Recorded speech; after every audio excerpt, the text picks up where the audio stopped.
Have you noticed that your daily walks aren't as comfortable or enjoyable as they used to be? Maybe you tire quickly, feel a little unsteady, or even experience unexpected aches and pains. If you're over 55, these signs might seem like normal, aging. But what if I told you that small, silent mistakes during your walks could be harming your health and mobility without you even realizing it? Here's the surprising truth. After 60, how you walk matters more than ever. Something as simple as your stride length or shoe choice can silently weaken your muscles, affect your balance, or even lead to painful injuries. Today, I'll reveal the 7 most common walking mistakes seniors unknowingly make every single day, and most importantly, how to fix them. Stay with me, because safer, stronger, and pain-free walks could start with the very next step you take. You might think that taking longer steps helps you walk faster or get more exercise. But for many older adults, overstriding is one of the quietest ways to cause discomfort. When your foot lands too far in front of your body, it creates a braking effect that sends shock up through your knees, hips, and lower back. Over time, this can lead to joint pain or even increase your risk of falling. Have you ever noticed that your steps feel heavy or awkward? That might be your body telling you something. Overstriding often feels unnatural, even though it's easy to slip into the habit, especially if you're trying to power walk or keep up with someone. But this type of gait actually throws your center of gravity off balance, making each step less stable.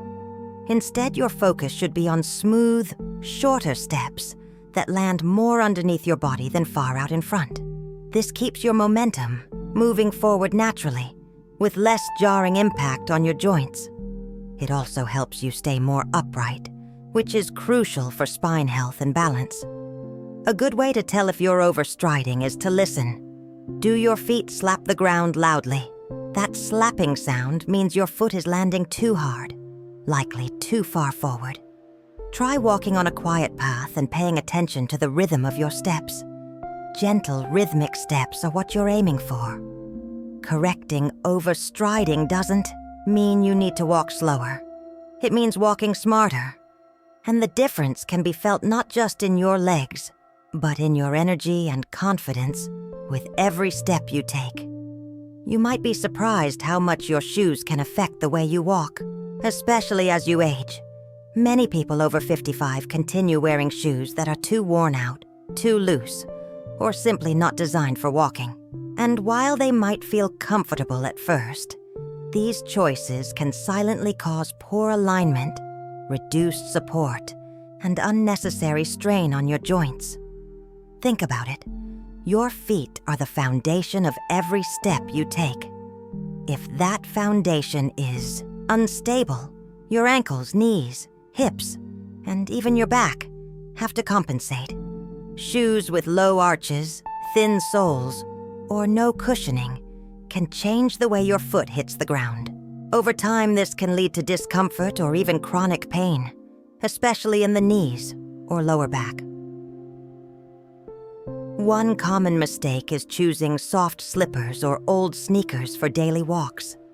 They might feel cozy, but they often lack the firm heel support and proper grip that your feet really need. Without that stability, your body may work harder to stay balanced, making you tire faster and increasing your fall risk. The right walking shoe should feel snug but not tight, with a cushioned sole and solid arch support. It should also have a non-slip grip, especially if you're walking on smoother or wetter surfaces. If you're unsure what works for your foot shape, it's worth visiting a specialty shoe store where they can assess your gait and recommend options. Don't underestimate this change. It can transform your entire walking experience. With the right pair of shoes, each step feels easier, safer, and far more enjoyable. It's natural to want to watch where you're going, especially if you're concerned about tripping or uneven pavement. but constantly looking down while walking can quietly disrupt your posture and increase your risk of falling, rather than preventing it. When your head tilts forward for long periods, it pulls on your neck and throws your balance off-center. Have you ever felt a bit dizzy or stiff after a walk, especially in your neck or shoulders? That might be from keeping your eyes glued to the ground. It creates unnecessary tension and keeps your body in a slightly hunched position, making it harder for your core and back muscles to support you properly. The problem is that this posture limits your ability to react quickly. With your eyes down and your spine curved, you may not notice obstacles or changes in terrain until it's too late. It also shortens your stride and weakens your natural walking rhythm. Over time, this habit can contribute to chronic pain or poor alignment. Instead, try keeping your gaze about 10 to 15 feet ahead of you, scanning the ground without dropping your head completely. This way, you stay aware of your path while maintaining a more upright, confident posture. It might feel strange at first, but your body will thank you. Think of it like driving a car. You don't stare at the hood, you look down the road. Walking is no different. With your eyes up and your spine tall, every step becomes smoother, safer, and more in tune with your surroundings. You might not think about your arms when you go for a walk, but they play a bigger role than most people realize. As we get older, it's common to walk with arms hanging loosely or stiff at the sides, especially if we're focused on not tripping. But when your arms stop moving naturally, your whole walking pattern can become unbalanced and less efficient. Have you ever noticed feeling tired after a short walk, even though your legs feel fine? That fatigue might come from a lack of rhythm in your stride. Your arms help create a natural swinging motion that keeps your steps smoother and your pace more steady. Without that motion, your body has to work harder to stay upright and in sync. Keeping your arms still can also throw off your center of gravity, making you less stable with each step. And for some people, that imbalance leads to subtle wobbling or drifting to one side while walking. It might not be obvious at first, but over time it can increase the risk of falls or joint discomfort. Try this. Next time you walk, gently bend your elbows and let your arms swing in a relaxed rhythm, opposite to your legs. No need for dramatic swings, just a natural, easy flow. You'll likely feel a difference in your pace and even in your breathing. Your arms are like the orchestra, conductors of your walk, keeping everything in harmony. When they move freely, your walk becomes more energized, more stable, and a lot more enjoyable. Sidewalks, driveways, and tiled floors might seem like the easiest places to walk, but always sticking to hard, unforgiving surfaces can quietly wear down your joints. These surfaces don't absorb impact, so every step sends pressure back up through your feet, knees, and hips. Over time, this repeated strain can lead to stiffness or even chronic pain. Have you ever felt sore after what seemed like a simple walk around the block? That might be because the pavement underneath you isn't giving your body any cushion. Your joints are left to absorb all the shock, especially if your shoes aren't helping either. This kind of silent stress builds slowly but surely. Variety makes a big difference. Walking on softer ground, like grass, a track, or even a packed dirt path, can give your joints a break. These surfaces provide a natural give that helps reduce impact and gently challenges your balance in a good way. It keeps your muscles more engaged without the harsh pounding of concrete. Of course, safety is key. If you're switching to a new surface, take it slow at first.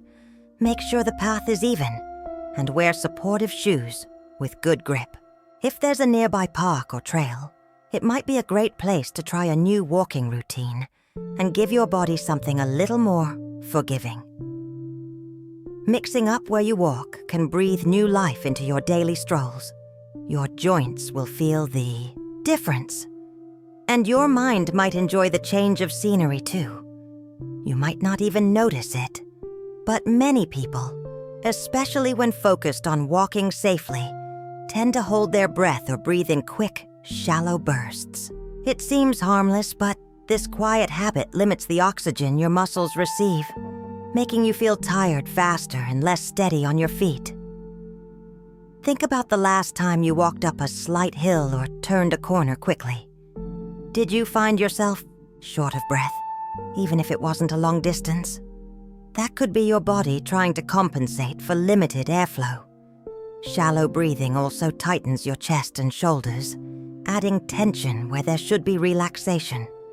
Breathing deeply isn't just about getting more air. It's about calming your nervous system and improving coordination. When your breathing is smooth and steady, your entire walk becomes more fluid. It also helps prevent dizziness and gives your muscles the fuel they need to move with ease and power. Try this the next time you're out. Take slow breaths in through your nose for a count of 3, and exhale gently through your mouth for a count of 4. This rhythm supports both relaxation and stamina. With practice, it becomes second nature, like setting your body to a peaceful tempo. Walking should feel like a rhythm between breath and movement. When you breathe well, your body feels lighter, your steps feel stronger, and even a short walk becomes a more energizing, joyful experience. When we think about walking, we usually focus on our legs or feet. But your core plays a quiet, crucial role in every step you take. If your abdominal muscles aren't gently engaged, you may unknowingly put more pressure on your lower back and hips, making your walk less stable and more tiring. Have you ever felt a slight sway in your stride or tightness in your lower back after a walk? That could be a sign your core wasn't helping to support your movement. Without that inner stability, your posture can weaken, your steps can become uneven, and your balance may suffer, especially on uneven ground or longer walks. Engaging your core doesn't mean squeezing your stomach tightly or holding your breath.